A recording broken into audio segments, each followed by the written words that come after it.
Bonjour, c'est Jean-Christophe de Nikon Passion. On se retrouve aujourd'hui pour un nouvel épisode de la série questions, photos, réponses en vidéo. Et aujourd'hui, nous allons parler autofocus. Alors, j'ai choisi cette question qui m'est arrivée de la part de plusieurs lecteurs parce qu'elle revient vraiment très souvent. Vous êtes très nombreux à me demander quel mode autofocus vous devez choisir sur votre réflexe Nikon. Vous avez remarqué qu'il y a le mode AFS et le mode AFC. Et donc très souvent, vous me dites, est-ce que je dois utiliser AFS, AFC, je veux faire telle et telle photo, qu'est-ce qu'il faut faire? Sachez déjà que l'autofocus et le réglage des modes autofocus, c'est probablement la chose la plus complexe sur les réflexes actuels, pas nécessairement les Nikon d'ailleurs, mais tous les réflexes du marché, simplement parce que les modules autofocus ont tellement progressé ces dernières années qu'il y a des dizaines et des dizaines de combinaisons possibles pour bien régler ces appareils-là. Premier point, la différence principale entre le mode AFS et le mode AFC, c'est tout simplement le type de mise au point que vous allez effectuer. Quand vous êtes en mise au point AFS, alors S ça veut dire single, single en anglais c'est simple, unique, donc on va dire simple en français.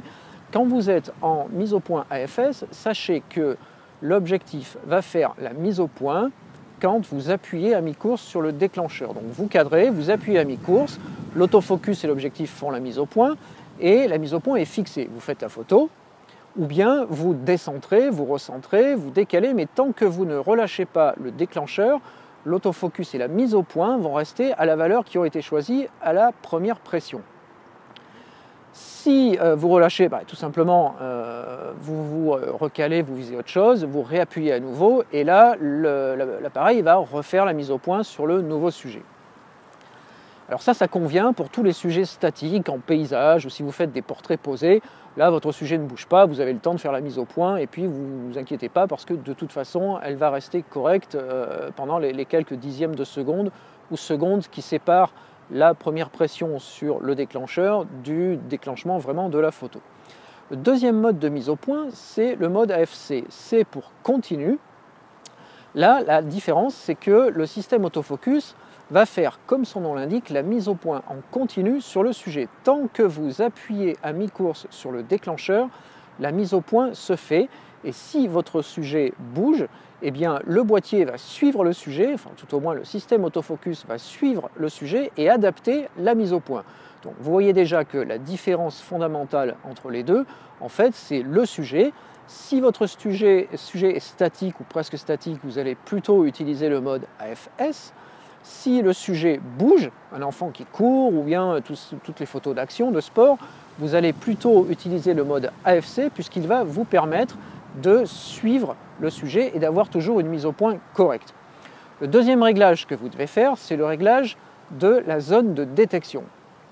Alors, je vous prépare un sujet beaucoup plus long et une session en ligne sur l'autofocus, simplement parce que il faudrait plus de quelques minutes pour détailler tout ça, mais sachez que la zone de détection, c'est en fait lié au collimateur et au nombre de collimateurs autofocus, les petits points que vous voyez dans votre viseur, qui sont les éléments qui vont détecter la position du sujet et faire la mise au point. Alors selon que vous avez un ou plusieurs collimateurs enclenchés, eh bien, le système autofocus sera plus ou moins précis, pertinent et rapide pour vous donner la bonne mise au point. Si vous êtes en mise au point AFS, que vous visez un sujet statique, vous faites une photo de paysage, vous pouvez très bien utiliser le collimateur central ou un seul collimateur, ça va fonctionner très bien.